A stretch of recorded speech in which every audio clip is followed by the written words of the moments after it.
Welcome back, America. It's Hugh Hewitt from Admiral James Stavridis. In the last segment, Ash Carter yesterday, I go to Israel and consult Dr. Michael Oren, formerly the ambassador of Israel to the United States, former deputy minister for diplomacy. His website is michaeloren.com. Dr. Oren, good morning. Great to have you. Good morning, Hugh. Always good to be with you. All right, here's the headline from the Washington Post. Iranian president warns Tehran will take, quote, next step and increase uranium enrichment on Sunday. Your reaction? Iran has been playing a game of brinkmanship. I think it just went over the brink, Hugh. As long as it was provoking America militarily, including with acts that had plausible deniability, hitting Saudi tankers in the Gulf, that was fine because the Iranians knew that American people had no stomach for another Middle Eastern war. They know that President Trump was facing an election in 2020. They had upper hand. Once you start violating the Iran nuclear deal, that places the Europeans, the Russians, and the Chinese in an impossible position because they can't keep an Iranian nuclear deal that Iran itself has violated. And so now the world is coming down harder on Iran. The Europeans are now put with a choice between supporting Trump or supporting Iran. It was very clear before that they were going to support Iran against Trump. Not so clear anymore. I think the Iranians, how should we say, in America, have jumped the shark.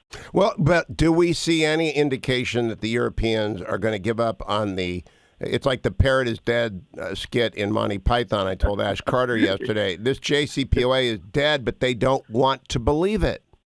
It's just a sleeping JCPOA. but here they won't be able to play the Monty Python routine anymore. The Iranians themselves are saying it's dead. As long as the Iranians were complying with the deal, it put the Europeans in a difficult position.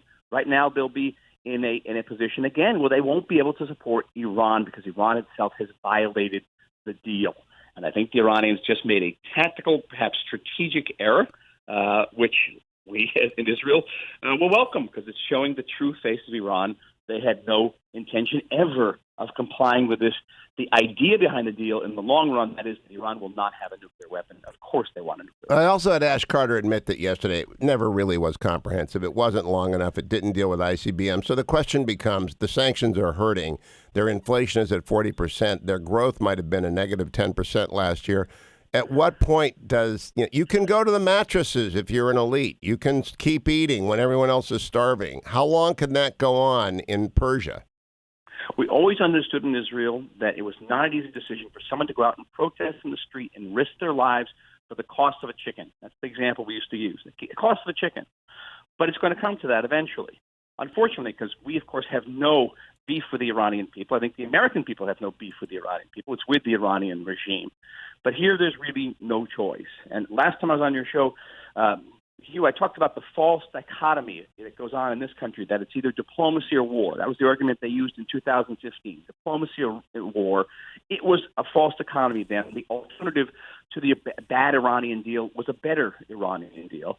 And the alternative today is not between diplomacy and war. It's between diplomacy that gives in to Iran and a hard-nosed diplomacy that's backed by a credible military threat that doesn't lead to war.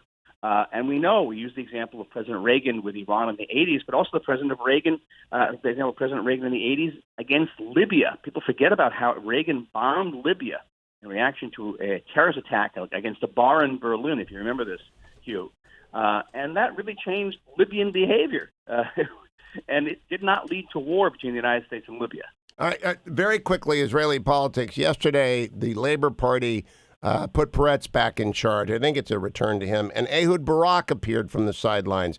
What's going on in the Israeli political firmament with all these kind of greatest hits coming back? Because the situation is very chaotic. But at the end of the day, it is the left wing of the Israeli political spectrum dividing and redividing its votes.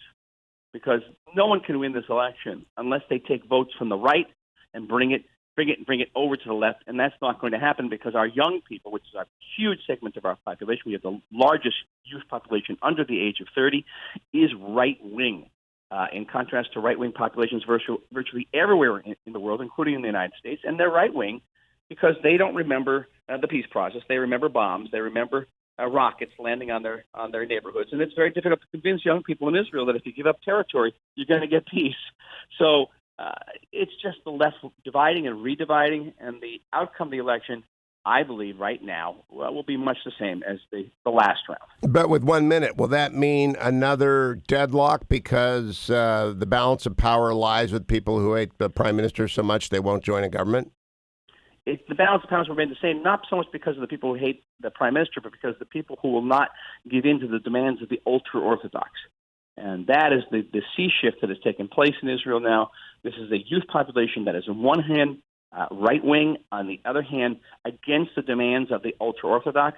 It was Lieberman who understood this, the former defense minister understood this. He went on that issue. I believe in the future, any Israeli politician who wants to win, any political party who wants to win, is going to have to garner the votes of that massive youth, right-wing, anti-ultra-Orthodox. We're gonna have to talk next week about that. Very quickly, are you going to be running this time? I am not. You are not? I am not. You're definitely not going to do it? Wouldn't be prudent? You're 100%? It looks 100% right now, but the fall to the flag, I shall. You know what? You're telling me there's a chance. We'll find out next week. Dr. Michael Oren, stay tuned, America. Hour number 2 coming straight ahead. Go to his website, michaeloren.com.